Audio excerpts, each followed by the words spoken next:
जय हिंद, जय भारत। मैं चंद्रमोहन सिंह। और प्यारे बच्चों, आज हम बात करेंगे केमिस्ट्री के तीसरे चैप्टर पर, इलेक्ट्रोकेमिस्ट्री, जिसका नाम है विद्युत रसायन।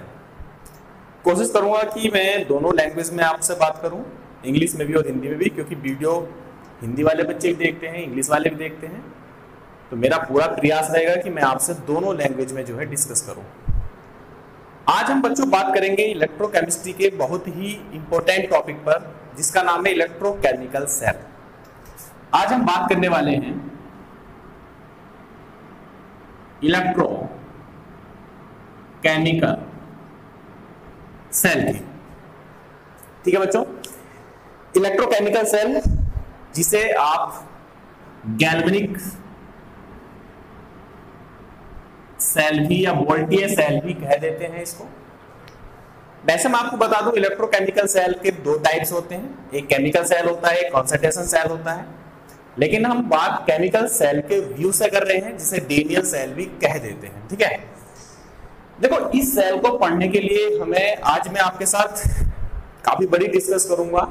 आप लोग से मेरी बस यही रिक्वेस्ट है कि आप पूरा वीडियो देखें, क्योंकि आप आधा वीडियो देखेंगे या आधे में से देखेंगे तो नहीं समझ में आएगा। ठीक है, तो गैल्वेनिक सेल को पढ़ने के लिए पूरा वीडियो आप देखें।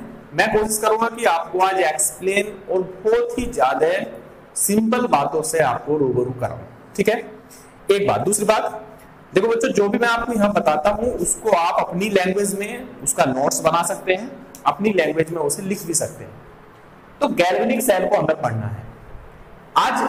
गैल्वेनिक सेल या इलेक्ट्रोकेमिकल सेल, इसका जरूरत क्यों पड़ी, ये डेवलप कहां से हुआ, इसको तैयार कैसे किया।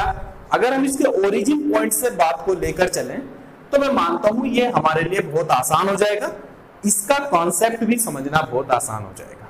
ठीक है, एक बात। दूसरी बात, सबसे पहले मैं आपको एक चीज मैं आपको बता दूं, हमारे पास जब भी हम सेल की बात करते हैं बच्चों, दो हमारे पास इलेक्ट्रोड आते हैं।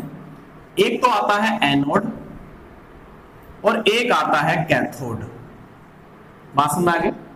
वो छोटी छोटी बातें मैं एक साथ लेके चल रहा हूं, धीरे धीरे, कोई भी हम जल्दीबाजी नहीं करेंगे। दो प्रकार के हमारे पास जो है इलेक्ट्रोड आते हैं, एक आता है एनोड और एक आता है कैथोड। ठीक है, अगर मैं बेटा एनोड की बात करता हूं तो एनोड याद रखेंगे, इस पॉइंट को लिख भी लेंगे चाहे। एनोड हमेशा ऑक्सीडेशन प्रोसेस को रिप्रेजेंट करता है, जिसे आप ऑक्सीक्रांति कहते हैं। कैथोड हमेशा रिडक्शन प्रोसेस को रिप्रेजेंट करता है। एक बात और, इस सेल में ये दोनों प्रोसेस होंगी, ऑक्सीडेशन भी होगा, रिडक्शन भी होगा, इसलिए इस सेल को हम रिडॉक्स सेल भी कह देते हैं। समझ में आ गई बात? इस सेल को हम रिडॉक्स सेल भी कह देते हैं, इसलिए इसका दूसरा नाम रिडॉक्स सेल भी हो सकता है। इस सेल में एनोड भी है, कैथोड भी है। इसमें याद मैंने आपको बता दिया, एनोड हमेशा ऑक्सीडेशन प्रोसेस को रिप्रेजेंट करता है, कैथोड हमेशा रिडक्शन को रिप्रेजेंट करता है। या यूं कह दो, जहां पर ऑक्सीडेशन हो रहा होगा वहां पर एनोड होगा, जहां पर रिडक्शन हो रहा होगा वहां पर कैथोड होगा। दोनों प्रोसेस साथ में होती है, इसलिए इसे रिडॉक्स सेल भी कहते हैं। क्लियर होगी यहां तक? ठीक, अब इसके आगे चलते हैं। देखो बच्चों, एक बात है आपसे, सुनो। अगर मैं बात करूं कि वैज्ञानिक ने इस सेल को डेवलप कैसा किया होगा, हमने क्या करा, सबसे पहले एक कंटेनर लिया, या कोई भी हमने कोई बर्तन, कुछ भी आपने लिया। ठीक है, इसके अंदर क्या करा, हमने एक जिंक की रोड डाल दी। क्लियर होगा? एक एक्सपेरिमेंट करके चलो आप, बहुत सिंपल बात है। सबसे पहले क्या करा, हमने एक कंटेनर लिया, उसमें हमने क्या भर दिया बच्चों, मैं इसमें भर दे रहा हूं CuSO4 का एक्वा सॉल्यूशन, मतलब इसका जलीय विलयन में इसमें मैंने भर दिया। और ये जो रोड मैंने आपके सामने बनाई है, ये किसकी है, जिंक की है। क्लियर होगी मेरी बात? अब एक बात सुनो, जब वैज्ञानिक ने एक फ्लास्क लिया, उसके अंदर CuSO4 का एक्वा सॉल्यूशन भरा, फिर उसके अंदर जिंक की रोड डाली, इतना करने के बाद उसने थोड़ी देर के लिए उसको छोड़ दिया। ठीक है, अब अब वैज्ञानिक ने क्या करा, साइंटिस्ट ने उसको ऑब्जर्व किया, तो उसमें कुछ बातें ऑब्जर्व करने की आई। जैसे पहली बात मैं बताऊं बच्चों, पहले एक चीज मैं आपको बता दूं, CuSO4 का जो एक्वा सॉल्यूशन होता है उसका कलर होता है ब्लू, उसका कलर होता है ब्लू, नीले रंग का जो है इसका सॉल्यूशन होता है। तो पहला ऑब्जर्वेशन क्या है हमारा, कि जो ब्लू कलर था वो खत्म हो रहा था, डिसअपियर हो रहा था। दूसरी बात, जो हमारी जिंक की रोड थी, वो जिंक की रोड के जो एटम्स थे वो आयन के रूप में कन्वर्ट हो रहे थे, मतलब यहां पर एक रिएक्शन हो रही थी Zn और आगे Zn+2 और यहां से 2 इलेक्ट्रॉन निकल रहे थे। क्लियर होगी इतनी बात? फिर दोबारा बता रहा हूं, जो जिंक की रोड थी उसके Zn एटम अपने आयन में कन्वर्ट हो रहे थे और ये जो है आयनों में सॉल्यूशन में विलय हो रहे थे और यहां से इलेक्ट्रॉन निकल रहे थे। अब इन इलेक्ट्रॉनों को CuSO4, क्योंकि CuSO4 का विलयन है तो Cu यहां पर +2 के रूप में होगा, SO4 -2 के रूप में होगा। तो ये Cu+2 जो है यहां से ये वाले जो 2 इलेक्ट्रॉन निकले इनको क्या लेगा, एक्सेप्ट करेगा और क्या में कन्वर्ट हो रहा था, Cu में। इसलिए जब, क्योंकि इसके आयन खत्म हो रहे हैं, कॉपर में कन्वर्ट हो रहे हैं, इसलिए इसका ब्लू रंग खत्म हो रहा था। अगर आपको मैं बता दूं एक चीज और, आपने पढ़ा होगा कक्षा 11 में कि इलेक्ट्रॉन जब निकलता है तो वहां पर क्या होता है, ऑक्सीडेशन, और जब इलेक्ट्रॉन को एक्सेप्ट किया जाता है वहां पर क्या होता है, रिडक्शन। कहने मतलब जो ऊपर वाली रिएक्शन है ये ऑक्सीडेशन की है, नीचे वाली जो रिएक्शन है ये जो है रिडक्शन की है। ये हाफ ऑक्सीडेशन है, ये हाफ रिडक्शन है। जब इन दोनों रिएक्शनों को आपस में मिलाया तो इलेक्ट्रॉन से इलेक्ट्रॉन कैंसिल, हमारे पास क्या आ गया, Zn प्लस Cu++, फिर आया Cu और यहां पर क्या आ गया, Zn+2। क्लियर हो गया? यहां से एक प्रकार की ये रिडॉक्स रिएक्शन के रूप में आपके पास आ गई। लेकिन बच्चों इस प्रोसेस से कुछ एनर्जी भी रिलीज होती है, इस प्रोसेस से कुछ एनर्जी भी रिलीज होती है। अब वैज्ञानिकों ने यही सोचा कि जब इस, पहली बात और मैं आपसे बता दूं, ये प्रोसेस स्पॉन्टेनियस है, ये खुद ही हो रहा है, स्वतः हो रहा है, इसमें हम तुम कुछ नहीं कर सकते। भाई हमने क्या करा, केवल CuSO4 का एक्वा सॉल्यूशन लिया, उसमें जिंक की रोड डाली, बाकी जो केमिकल प्रोसेस हुई वो अपना आप ही हुई है, उसे हमने कुछ नहीं कहा। इसका मतलब इलेक्ट्रोकेमिकल सेल की जो प्रोसेस है वो स्पॉन्टेनियस है। स्पॉन्टेनियस का मतलब यहाँ पर जो ΔG होगा उसका मान क्या होगा, निगेटिव आना चाहिए। ये बात, ये इसकी एक कंडीशन भी है, आप इसे याद रखेंगे। स्पॉन्टेनियस का मतलब स्वतः, स्वतः परिवर्तित जो अपना आप होती है उसके लिए ΔG हमेशा क्या होता है, निगेटिव होता है। ये बात आप याद रखेंगे। तो वैज्ञानिक ने क्या देखा कि भाई इसमें से एनर्जी रिलीज हो रही है, केमिकल प्रोसेस हो रही है, उसमें से एनर्जी रिलीज हो रही है। बस उन्होंने यही कॉन्सेप्ट उठाया। उन्होंने क्या कहा कि जो एनर्जी रिलीज हो रही है अगर इसको हम इलेक्ट्रिकल एनर्जी में कन्वर्ट कर दें तो हमारा जो सेल बनेगा उसे ही हम क्या कहेंगे, इलेक्ट्रोकेमिकल सेल कहेंगे। फिर दोबारा बता रहा हूं, इसकी परिभाषा भी हो गई कि केमिकल एनर्जी को कन्वर्ट करा जाता है इलेक्ट्रिकल एनर्जी में। सच सिस्टम या such device in which chemical energy is converted into electrical energy, then this device is called electrochemical cell। कि ऐसा रासायनिक सेल जिसमें रासायनिक ऊर्जा विद्युत ऊर्जा में परिवर्तित हो उसे विद्युत रासायनिक सेल या उसे गैल्वेनिक सेल भी कहा जा सकता है। और इसी एनर्जी को बस हमें कन्वर्ट करना था इलेक्ट्रिकल एनर्जी में। एक बात, अगर मैं इसकी दूसरी बात की बात करूं तो देखो अभी तो हमने केवल एक कंटेनर लिया, उसमें ही प्रोसेस करके दिखा रहे हैं। अब इसमें से इलेक्ट्रिकल एनर्जी कैसे कन्वर्ट होगी, इसके लिए थोड़ा सा हमें क्या करना पड़ेगा, आगे की ओर चलना पड़ेगा। देख लीजिए एक बार इसको।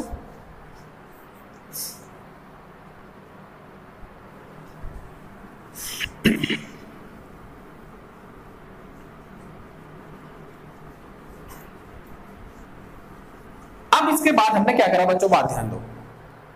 अब मैं क्या करूंगा, दो अलग अलग कंटेनर लूंगा। मैंने क्या करा, एक कंटेनर ये लिया और इसके पास एक कंटेनर ये लिया। अब मैं प्रॉपर इलेक्ट्रोकेमिकल सेल, ये गैल्वेनिक सेल की बात करेंगे, ठीक है। इसमें मैंने एक रोड डाल दी, किसी भी मेटल की रोड डाल दी इसके अंदर। इसके अंदर भी मैंने किसी मेटल की रोड डाल दी, दोनों के अंदर मेटल की रोड डाल दी मैंने, ठीक है। इनके अंदर भी कोई एक्वा सॉल्यूशन मैंने डिसॉल्व कर, मतलब सॉरी भर दिया। इसके अंदर भी एक्वा सॉल्यूशन मैंने भर दिया,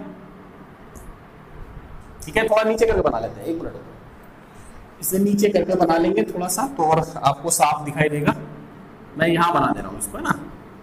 एक मेरे पास कंटेनर हो गया, एक मेरे पास ये कंटेनर हो गया, इसमें मैंने एक रोड डाल दी, इसके अंदर हमने एक रोड डाल दी, इसमें हमने क्या करा, सॉल्यूशन भर दिया। अभी तक हमारी इतनी बात हुई थी, इसके अंदर क्या कर दिया मैंने, सॉल्यूशन भर दिया। ठीक है, अब मैं आपको बता दूं बच्चों, ये वाला जो सॉल्यूशन है ये है मेरा ZnSO4 का एक्वा सॉल्यूशन, और ये वाला जो सॉल्यूशन है ये जो मैंने भरा है ये CuSO4 का एक्वा सॉल्यूशन। देखो धीरे धीरे एक चीज को समझो। पहले मैंने बताया रिडॉक्स रिएक्शन होनी है, एनोड कैथोड आने हैं, वो कहां से आएंगे सब बात देखेंगे हम लोग। तो ZnSO4 जिंक सल्फेट का एक्वा सॉल्यूशन भर दिया, CuSO4 कॉपर सल्फेट का एक्वा सॉल्यूशन भर दिया, उसके अंदर हमने रोड लगा दी। ये जो पहली वाली रोड है वो इसी के रेस्पेक्ट में है, मतलब ये जिंक की रोड है, ये वाली रोड इसके रेस्पेक्ट में है, ये मतलब कॉपर की रोड है। ठीक है, जब हमने इसको भर के छोड़ा तो वही प्रोसेस हुई। पहली बात आपको बता दूं, ZnSO4 में अगर ZnSO4 का एक्वा सॉल्यूशन है तो इसमें ऑलरेडी Zn प्लस आयन में होगा, SO4 माइनस के आयन में होगा। CuSO4 जब एक्वा सॉल्यूशन में है तो Cu ऑलरेडी कॉपर प्लस के फॉर्म में होगा और SO4 माइनस के फॉर्म में होगा। अब Zn के एटम क्या करेंगे, आयन में कन्वर्ट होंगे। यहां पर क्या हो रहा है, Zn जब अपने Zn+2 आयन में कन्वर्ट होगा तो यहां से क्या करेगा, 2 इलेक्ट्रॉन रिलीज करेगा, मतलब यहां से इलेक्ट्रॉनों को मुक्त करेगा, इलेक्ट्रॉनों को निकालेगा। जब यहां से ऊपर की ओर इलेक्ट्रॉन जाएंगे तो सिंपल सी बात है, ये वाला जो हमारे पास ये वाली जो रोड है इस पर कैसा चार्ज आ जाएगा, माइनस का, क्योंकि इसमें से इलेक्ट्रॉन रिलीज हो रहे हैं, माइनस का चार्ज आ रहा है। अब एक बात सुनो बच्चों, वैज्ञानिक ने क्या सोचा कि अगर इस जो इलेक्ट्रॉन है इनको अगर हम पासेस कराएं, इनको यहां से प्रवाहित करें, तो इसके लिए हमें एक वायर की जरूरत पड़ेगी। तो इन्होंने क्या करा, एक वायर जोड़ दिया, बीच में ऑब्जर्वेशन के लिए एक बल्ब लगा दिया, ये एक बल्ब लगा दिया यहां पर, और इसे बाद में यहां पर इसे कनेक्टेड कर दिया। ठीक है, तो यहां से क्या करेंगे, इलेक्ट्रॉन निकलेंगे, ये इलेक्ट्रॉन देखो जा रहे हैं। सिंपल सी बात है, जब इलेक्ट्रॉन पासिस करेगा तो करंट फ्लो करेगी, आपको पता है। करंट फ्लो करने के बाद ये जो बल्ब है ये क्या हो जाएगा, जल जाएगा, ग्लो कर जाएगा। अब ये इलेक्ट्रॉन देखो इधर की ओर आ रहे हैं बच्चों, जब इलेक्ट्रॉन इधर की ओर आएंगे तो इस पर कैसा चार्ज आएगा, पॉजिटिव का चार्ज आएगा। बात क्लियर हो गई। अब इसके बाद जब यहां पर पॉजिटिव चार्ज आएगा और इलेक्ट्रॉन इधर की ओर आ रहे हैं, तो यहां पर जो Cu+ आयन होंगे तो Cu++ यहां से इलेक्ट्रॉन लेगा और क्या में कन्वर्ट हो जाएगा, कॉपर में। इतनी बात क्लियर हो गई यहां तक। तो देखो इलेक्ट्रिसिटी पासेस होने लगी, ये हमारा काम करने लगा, जो हमारी प्रोसेस थी वो काम करने लगी। एक बात और, यहां पर मैंने बताया था इलेक्ट्रॉन रिलीज हो रहे हैं, इसका मतलब ये क्या हो रहा है, ऑक्सीडेशन। यहां पर क्या हो रहा है, रिडक्शन, मतलब यहां पर ऑक्सीकरण हो रहा है, यहां पर अपचयन हो रहा है। जहां पर ऑक्सीडेशन होता है उस वाले कंडीशन को, उस वाली रोड को हम क्या कहते हैं, एनोड। तो मैं इसे एनोड लिख दूंगा, इस वाले को क्या लिख दूंगा मैं यहां पर, कैथोड लिख दूंगा। इसे क्लियर होगी। फिर दोबारा एक्सप्लेन कर रहा हूं एक बात। सबसे पहले क्या करा हमने बच्चों, 2 कंटेनर लिए, एक में जिंक सल्फेट का सॉल्यूशन भर दिया, एक में कॉपर सल्फेट का सॉल्यूशन भर दिया। जिंक सल्फेट के रेस्पेक्ट में Zn की रोड डाल दी, कॉपर सल्फेट के रेस्पेक्ट में कॉपर की रोड डाल दी। जब इसमें एक केमिकल प्रोसेस हुई तो जिंक जो है यहां से क्या करेगा, अपने इलेक्ट्रॉन रिलीज करेगा, जहां से ऑक्सीडेशन होगा, वही इलेक्ट्रॉन जब पासेस करेंगे तो करंट फ्लो करेगी, बल्ब जलेगा। इलेक्ट्रॉन जब इस रोड की तरफ आएंगे तो जो Cu+ आयन है इसमें, वो इलेक्ट्रॉन को एक्सेप्ट करेंगे, कॉपर में कन्वर्ट कर देंगे। ठीक है ना, तो यहां पर रिडक्शन होगा, इसे हम कैथोड मान लेंगे। एक बात, तो यहां से क्या कन्वर्ट हो गया कि एनोड जो है निगेटिव रोड को शो कर रहा है, कैथोड जो है पॉजिटिव रोड को शो कर रहा है। इलेक्ट्रोकेमिकल सेल या गैल्वेनिक सेल में एनोड निगेटिव रोड होता है, कैथोड पॉजिटिव रोड होता है, और यहां पर ऑक्सीडेशन होता है, यहां पर रिडक्शन होता है। ये बात आप याद रखेंगे। क्लियर हो गई। अब ये सेल यहां तक काम करता रहा, लेकिन इसमें कुछ प्रॉब्लम आई, कुछ डिफेक्ट आ गया। डिफेक्ट क्या है कि ये सेल जो है मुश्किल से 2-3 मिनट जला, मतलब ये बल्ब जो है 2-3 मिनट जला और फिर बाद में क्या हो गया, बंद हो गया, स्टॉप होगी इसकी प्रोसेस।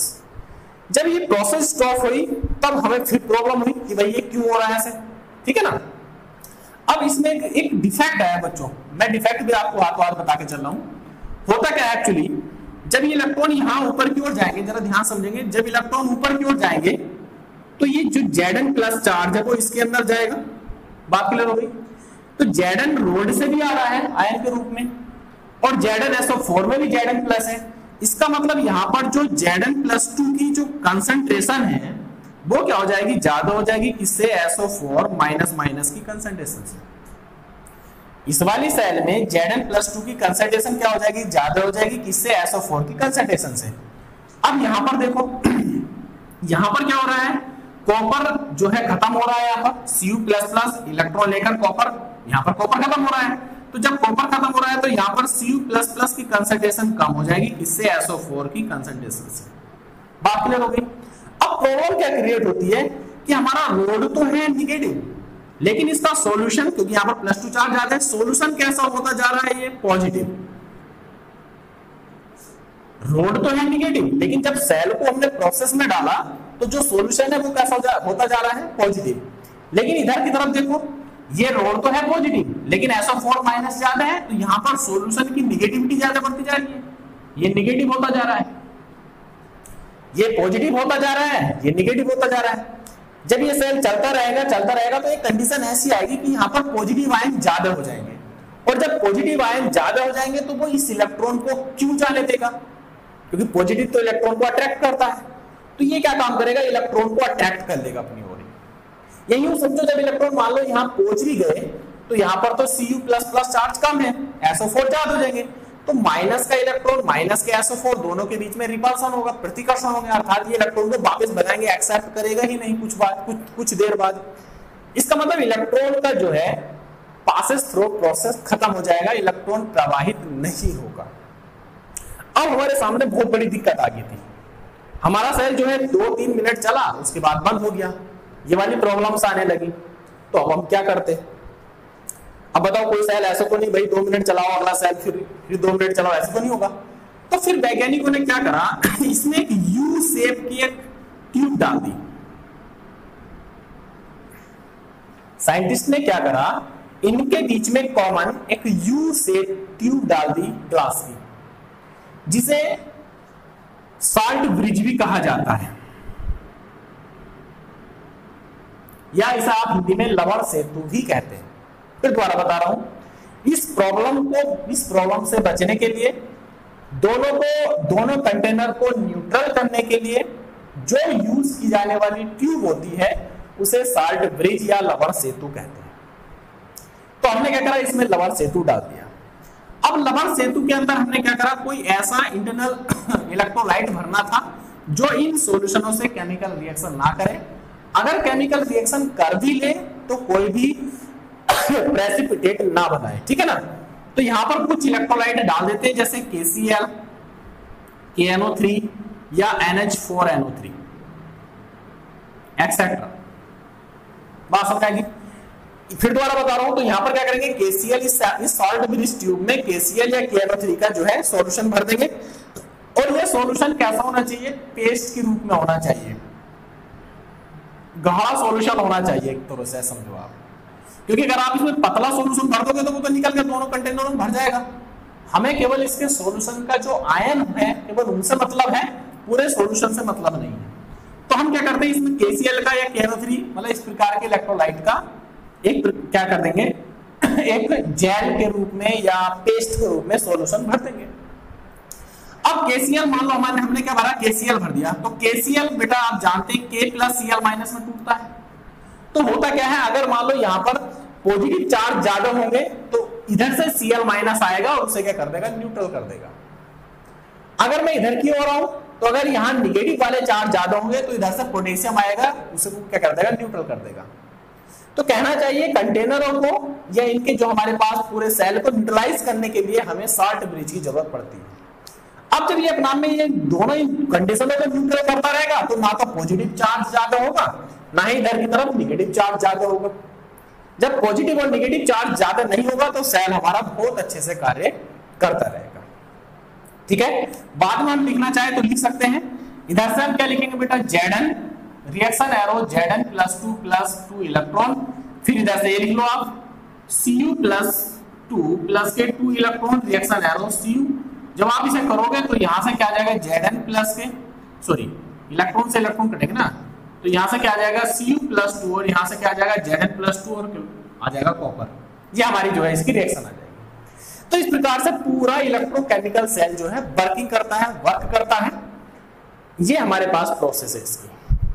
मैं इसे फिर एक बार एक्सप्लेन कर रहा हूं आपके सामने, ध्यान से देखेंगे, बहुत अच्छी है, कॉन्सेप्चुअल है अपने आप में, बहुत अच्छा भी लगेगा पढ़ने में, ठीक है ना, बिल्कुल भी हार्ड नहीं है।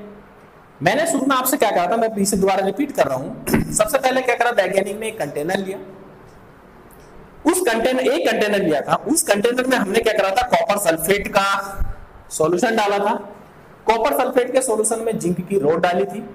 जब हमने उसके अंदर जिंक की रोड डाली तो उसे थोड़ी देर के लिए रख के छोड़ दिया। हमने कुछ नहीं करा, हिलाया डुलाया कुछ उसके अंदर नहीं करा भाई। तो खुद ही हमने बाद में देखा स्पॉन्टेनियसली उसके अंदर क्या होने लगी, केमिकल रिएक्शन चालू हो गई, जिससे जिंक जो है अपने एटम को आयन के रूप में छोड़ने लगा और कॉपर इलेक्ट्रॉन को एक्सेप्ट करने लगा। ठीक है, वहां पर हमने रिएक्शन देखी तो इस प्रकार की रिएक्शन आई, वहां से जो है एनर्जी प्राप्त हुई, क्योंकि वहां अगर आप उस कंडीशन को देखोगे तो थोड़ा सा सॉल्यूशन गर्म हो जाएगा, इसका मतलब वहां से हीट निकल रही है। तो वही हीट या एनर्जी जब हमें डेवलप प्राप्त हुई तो उसको वैज्ञानिक ने क्या सोचा कि भाई इसे इलेक्ट्रिसिटी में कन्वर्ट कर सकते हैं हम लोग। तो वहां से ये कॉन्सेप्ट, एक थ्योरी, एक प्रिंसिपल तैयार हुआ कि ऐसा सेल या ऐसी कोई डिवाइस जिसमें केमिकल एनर्जी को इलेक्ट्रिकल एनर्जी में कन्वर्ट करें तो उसे क्या कहेंगे, इलेक्ट्रोकेमिकल सेल, या आप उसे गैल्वेनिक सेल कह सकते हैं। फिर हमने क्या करें, दो अलग अलग कंटेनर लिए, आप देख रहे हैं इसको, एक कंटेनर हमने ये वाला लिया, एक कंटेनर हमने ये वाला लिया, ठीक है ना। यहां पर ZnSO4 और यहां पर कॉपर सल्फेट का हमने क्या भरा, सॉल्यूशन भर दिया, दोनों के एक्वा सॉल्यूशन भर दिए। फिर उसमें Zn की रिंग, इधर Zn की जो है रोड डाल दी, यहां पर हमने कॉपर की रोड डाल दी। दोनों की रिएक्शन देखी तो यहां से Zn+2 इलेक्ट्रॉन उसने अपने रिलीज करे। इलेक्ट्रॉन रिलीज करने के बाद ऑक्सीडेशन हुआ, ऑक्सीडेशन पर एनोड आ गया, ये माइनस का चार्ज शो कर रहा है। इस सेल के लिए है ये कंडीशन केवल। यहां पर जो है रिडक्शन हुआ, रिडक्शन की वजह से कैथोड आ गया जो पॉजिटिव आयन शो कर रहा है। बात के लिए लोग यहां तक। तो वहां से जब इलेक्ट्रॉन निकले तो थोड़ी देर के लिए हमने यहाँ पर ऑब्जर्व करने के लिए एक बल्ब लगा दिया जिसने ग्लो करा, तो यहाँ पर ये पॉजिटिव ये माइनस इलेक्ट्रॉन फ्लो करने लगा और बल्ब जो है जल गया। अब बाद में प्रॉब्लम क्या है कि ये कुछ समय पश्चात सेल बंद हो गया, इसने काम नहीं करा। अब क्यों? क्योंकि बेटा जैसे हम इसमें ये प्रोसेस चालू करेंगे तो यहाँ पर जिंक Zn+2 की कंसंट्रेशन ज्यादा हो जाएगी SO4 से, क्योंकि Zn यहाँ से भी मिलेगा, Zn यहाँ इस रोड से भी मिलेगा, जिंक ज्यादा हो जाएगा, SO4 कम हो जाएगा, तो पॉजिटिव सॉल्यूशन हो जाएगा, पूरा सॉल्यूशन पॉजिटिव हो जाएगा। यहाँ पर कॉपर आयन खत्म हो रहा है इलेक्ट्रॉन की वजह से कॉपर में, और इसलिए जो है यहाँ पर SO4 की कंसंट्रेशन ज्यादा हो जाएगी, अर्थात सॉल्यूशन की नेगेटिविटी या नेगेटिव सॉल्यूशन ज्यादा हो जाएगा यहाँ पर। इसलिए कभी कभी बोल भी देते हैं कि इस सेल में जिंक की जो रोड है वो धीरे धीरे पतली होती चली जाती है और कॉपर की रोड जो है धीरे धीरे मोटी होती चली जाती है, क्योंकि जिंक अपने एटम को छोड़ रहा है आयन के रूप में, कॉपर एक्सेप्ट कर रहा है अपने आयन को एटम के रूप में, ठीक है ना। तो यहाँ पर ये प्रोसेस होने लगी, यहाँ पर पॉजिटिव आयन पॉजिटिव सॉल्यूशन हो गया, वहां पर नेगेटिव सॉल्यूशन हो गया। जब यहाँ पर पॉजिटिविटी ज्यादा हुई तो इलेक्ट्रॉनों को इसने जाने नहीं दिया, तो अट्रैक्शन होने लगेगा, सेल बंद हो जाएगा आपका। अब सेल को चलाने के लिए हमें कुछ ऐसी योजना चाहिए होती है कि जो इसको न्यूट्रल कर दे, इसको पॉजिटिव और नेगेटिव के जाल से बचा दे। तो हमने क्या करा, इसमें यू शेप का एक सॉल्ट ब्रिज ट्यूब लगा दी, जिसमें कुछ इलेक्ट्रोलाइट हमने भर दिए जो इन केमिकल सॉल्यूशन से रिएक्शन ना करे, कोई प्रेसिपिटेट ना बनाए। तो जैसे KCl भर दिया, KNO3 भर दिया, ये हम इसके अंदर भर देंगे। जब ये भरेंगे तो इसमें क्या होगा, जैसे K+ और Cl- है, सपोज करो आप, तो जब इसमें पॉजिटिव आयन ज्यादा होंगे तो Cl- आएंगे इधर और इसे जो है न्यूट्रल कर देंगे, और जब यहाँ नेगेटिव आयन ज्यादा होंगे तो K+ इधर की ओर आएंगे और इसे क्या कर देंगे, न्यूट्रल कर देंगे। बात क्लियर हो गई? ये काम हमारा सॉल्ट ब्रिज का होता है, और इस प्रकार से सेल हमारा क्या करने लगेगा, वर्क करने लगेगा और सेल हमारा प्रोसेस में आ जाएगा। बात क्लियर हो गई? बहुत आसान है, ये टॉपिक हमारा यहाँ तक खत्म हो जाएगा, कुछ भी इसमें हार्ड नहीं है। आप खुद से ये जो मैंने पूरा सिचुएशन आपको बताया है, इसको आप अपने वर्ड्स में अपने नोटबुक में लिख सकते हैं, क्योंकि बेटा यहाँ पर इतनी सब चीजें मैं एक को एक आपको लिखाऊंगा ये तो पॉसिबल नहीं हो सकता वीडियो में। तो कोशिश करा मैंने आपको पूरा समझाने का, कॉन्सेप्ट ये है, यही रिएक्शन है, यही इसका पूरा सिस्टम है, इसके बाहर कुछ भी नहीं है। एक चीज और आपको बता दूं, chemical electrochemical cell obviously spontaneous होते हैं, जिसके लिए मैंने आपको बताया था, इसके लिए डेल्टा G का मान ऑब्वियसली नेगेटिव में होता है, ये बात आप याद रखेंगे, ठीक है। तो ये चीजें आपको याद रखनी है। दूसरी बात, अभी माहौल थोड़ा सही नहीं है, क्योंकि जो ये बीमारी है कोरोना की, कोविड-19 की, ये जो है अभी चल रही है, फैल रही है। तो खुद को जो है बचाकर रखेंगे, दूरी बनाकर रखेंगे, व्यक्तियों से दूरी बनाकर रखेंगे, पढ़ाई से नहीं, है ना। तो पढ़ाई पूरी करेंगे, अच्छे से पढ़ाई करेंगे। अपने जो भी टीचर्स हैं उनका नंबर आपके पास होगा, उनसे कांटेक्ट में बने रहें आप लोग, क्योंकि आप लोग हैं, स्टूडेंट है, तभी भविष्य है और तभी हमारा देश है, समझ रहे नहीं। तो देश के लिए समझो कि देश के लिए पढ़ना है हमको, अपने लिए तो पढ़ना ही है, लेकिन एक अच्छा देश पाने के लिए भी पढ़ना है। कहीं हम इस बीमारी के चक्कर में पीछे ना रह जाएं, ठीक है ना। तो इसलिए अपनी तैयारी करते रहेंगे, प्रिपरेशन करते रहेंगे, गाइड हमसे लेते रहेंगे, आप कमेंट्स करते रहेंगे, ठीक है ना। तो जैसी ये बीमारी चल रही है, इसमें अपना आप को सेफ रखेंगे। सबसे जरूरी है यू सेफ, आप अपना आप को सेफ रखें, क्योंकि आप सेफ रहेंगे तभी आप एक अच्छी सी पढ़ाई कर पाएंगे और तभी से आप एक कर्मठ योद्धा के रूप में उभरेंगे अपने देश के लिए। तो मैं यही आशा के साथ कोशिश करूंगा, आपको सब कुछ समझ में आया होगा। आप वीडियो को रोक कर इसका जो है स्क्रीनशॉट भी ले सकते हैं, इसे आप बना लेना, अपने वर्ड्स में इसको लिख लेना। अगर फिर नई वीडियो के साथ मिलेंगे, धन्यवाद।